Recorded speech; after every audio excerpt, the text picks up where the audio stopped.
నమస్కారం దుర్గా కుమార్ గారు. నమస్కారం సుధార్ గారు, మన వీక్షకులు కూడా నమస్కారం. తాజాగా కాగ్ అయితే ఒక సంచలన నివేదికనైతే బహిర్గతపరిచినట్టుగా తెలుస్తుంది. ఆంధ్రప్రదేశ్ దాదాపుగా ఏడాది మొత్తం కూడా అప్పులే చేసింది, అందులోనూ మళ్ళీ సగం రోజులు ఓవర్ డ్రాఫ్ట్ లోనే ఉంది అని చెప్పి ఏదో కొన్ని నివేదికలు అయితే బయట పెట్టింది. అసలు ఏంటి కాగ్ నివేదికలు ఆధారంగా రాష్ట్ర ప్రభుత్వం ఎంత అప్పు చేసింది అనుకోవచ్చు, అసలు రాష్ట్ర ప్రభుత్వం ఆర్థిక పరిస్థితి ఎలా ఉందనుకోవచ్చు? కాగ్ అనేది కంట్రోలర్ అండ్ ఆడిటర్ జనరల్ అండి. అది ఒక రాజ్యాంగపరమైన వ్యవస్థ. అది కేంద్ర ప్రభుత్వంలో రాజ్యాంగ పరంగా వ్యవస్థ ఏర్పాటైన వ్యవస్థ. అది రాష్ట్రంలో దేశంలో అన్ని రాష్ట్రాలది కేంద్రానికి సంబంధించిన రాబడి ఖర్చుల వీటి మీద నిఘా ఉంచుతుంది, వాటిని పర్యవేక్షిస్తుంది, బడ్జెట్లను పర్యవేక్షిస్తుంది. ఆర్బీఐ నుంచి తీసుకున్న డబ్బులు ఎవరు ఎక్కడ వాడుతున్నారు, లేకపోతే ఇతర పథకాల మీద చేసిన ఖర్చులను కూడా అది ఖర్చుకిను జరిగిన పనికి కరెక్ట్గా సరితూగుతుందా లేదా, లేకపోతే చాలా వ్యత్యాసం ఉందా, ఎంత వ్యత్యాసం ఉంది, ఇలాంటివన్నీ బయటపడాలంటే కాగ్ అనేది అది ఒక ఆడిటర్ జనరల్ అనేది కూడా ఒక రాజ్యాంగమైన దాదాపు ఒక గవర్నర్ లెవెల్ పోస్ట్ అండి. అది లేకపోతే ఆర్బీఐ గవర్నర్ ఉంటారు కదా, దానికి ఈక్వలెంట్ పోస్ట్ అది. దాని కింద వాళ్ళు చాలా పెద్ద పెద్ద ఆఫీసర్స్ ఉంటారు. ఇది మినిస్ట్రీ ఆఫ్ అది స్వతంత్ర సంస్థ, కేవలం ఆర్థిక వ్యవహారాల మీద నిఘా అన్నమాట. మొత్తం దేశవ్యాప్తంగా కేంద్రంతో సహా చేస్తుంది. వాళ్ళు ఇచ్చేది ఏమీ రాజకీయ ప్రమేయంతోనూ ప్రలోభాలకి లొంగి అయితే ఉండవు.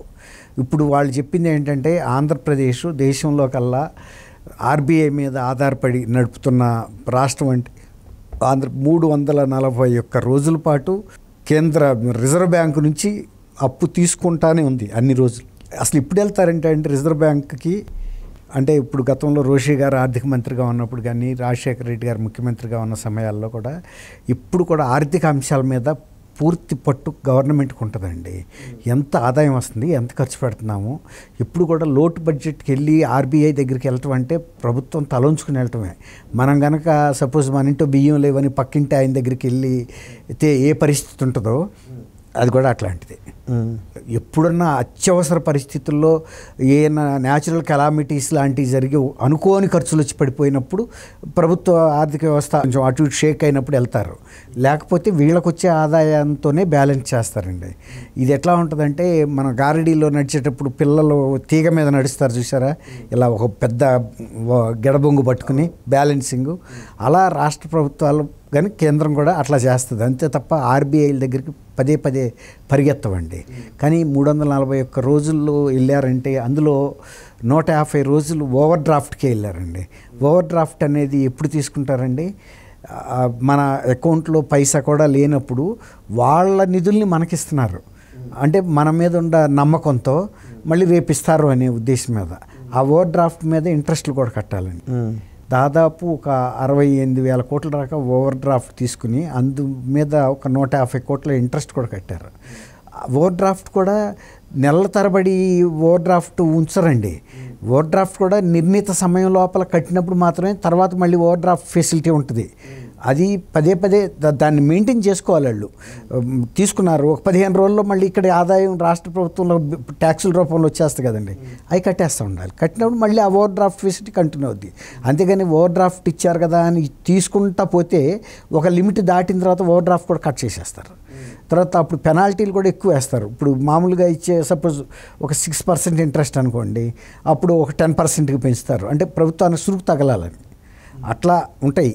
ఇప్పుడు ఈ తీసుకొచ్చిన అప్పుల్లో కూడా ఎక్కువ పర్సెంట్ ఒక 80% 69,000 కోట్లు తీసుకొస్తే 9,000 కోట్లు ప్రొడక్టివ్ పర్పస్కి ఉపయోగించారండి. ఏమన్నా ప్రాజెక్టుల రూపంలో కానీ ఇన్ఫ్రాస్ట్రక్చర్గా అంటే ప్రభుత్వానికి మళ్ళీ ప్రజలకి ఉపయోగపడి ఆదాయం సమకూర్చేది. మిగిలిన 60,000 కోట్లు అన్ప్రొడక్టివ్ పర్పసెస్, అవి ఏట్లో పోసిన ఇదిలాగానే కొట్టుకుపోతుంది. పంచదార కనుక పోస్తే కరిగి వెళ్ళిపోతుంది చూసారా, అది తిరిగి రాదు.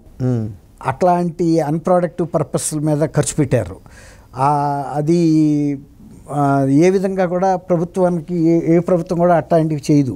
తీసుకొచ్చినట్లు కనీసం ఒక 50% అయినా సరే ప్రొడక్టివ్ పర్పస్ మీద ఖర్చు పెట్టుకుంటే ఇన్ఫ్రాస్ట్రక్చర్ మళ్ళీ అది సంపద సృష్టిస్తుంది, ప్రభుత్వాన్ని నడవటానికి పనిచేస్తాయి. ఇప్పుడు వాటి మీద అప్పులు కట్టుకోవటం ఇదే సరిపోద్ది అనమాట. ఇవన్నీ కూడా మరి కాగ్ నివేదికలో వచ్చిన ఇయే.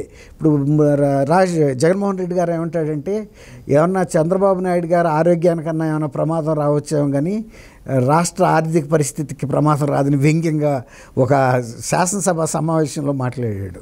ఇప్పుడు లాస్ట్ టైం ఇప్పుడు దివ్యంగా ఉన్నాడు. 57 రోజులు జైల్లో పెట్టి కనీస వస్తువులు ఇవ్వకపోయినా కూడా మళ్ళీ ఆయన బ్రహ్మాండమైన యోగా ధ్యానం చేసుకుని మంచి ఆహార నిబంధనలు అవి పాటించి ఫుల్ హెల్త్లో మళ్ళీ వాళ్ళ వెళ్ళి పబ్లిక్ మీటింగ్లో అన్నింటిలో మరి రాష్ట్ర ఆర్థిక పరిస్థితి చూస్తే ఇప్పుడు నిన్న షర్మిల గారు చెప్పినట్టు ఈయన ప్రభుత్వం దిగే నాటికి 13 లక్షల కోట్ల రూపాయల అప్పులు నికరంగా తేలేటట్టుగా ఉన్నాయని చెప్తున్నారు.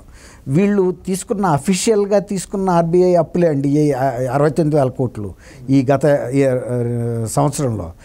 అవి కాకుండా అనఫిషియల్గా తీసుకున్న అప్పులు ఇతర సంస్థల ద్వారా తెచ్చినవి లేవు. మళ్ళీ ఇంకోటి ఏంటంటే ఈ 69 కూడా బాండ్ల రూపంలోనూ లేకపోతే అడ్వాన్సెస్ మళ్ళీ చేబోదుల్లాగా తీసుకుని ఇచ్చేటువంటి రొటేషన్ లోన్సే. ఈ కాకుండా కొన్ని స్కీముల ద్వారా తీసుకున్న లోన్స్ కానీ కార్పొరేషన్ ఒకటి పెట్టారండి లోన్స్ తీసుకోవటం కోసం కార్పొరేషను. ఇప్పుడు ఆ కార్పొరేషన్లోను లేకపోతే ఇతర అంతర్జాతీయ సంస్థల నుంచి తీసుకున్న లోన్స్ ఇందులోకి రావు. అట్లాగే కొన్ని ఎల్ఐసి నుంచి తీసుకోవచ్చు, ఇతర ఆర్థిక సంస్థల నుంచి బ్యాంకుల నుంచి తీసుకోవచ్చు. తర్వాత ప్రభుత్వం వైజాగ్లోనూ అక్కడ ఇక్కడ చాలా గవర్నమెంట్ కాలేజెస్ అండి, కాలేజెస్ ప్రీమిసెస్ని తాకట్టు పెట్టారు, కలెక్టరేట్లను తాకట్టు పెట్టారు, రెవెన్యూ డివిజనల్ ఆఫీసెస్ని తాకట్టు పెట్టారు, కొన్నిసార్లు కోర్టు భవనాలని. ఈ రకంగా ప్రభుత్వ ఎసెట్స్ అవన్నీ కూడా అవి ఏ ప్రభుత్వం ఉన్నా ఆ పర్పస్కి కాలేజీల మీద పెట్టి లోన్లు తీసుకున్న సందర్భం ఇదే ఫస్ట్ టైం చూస్తున్నామండి.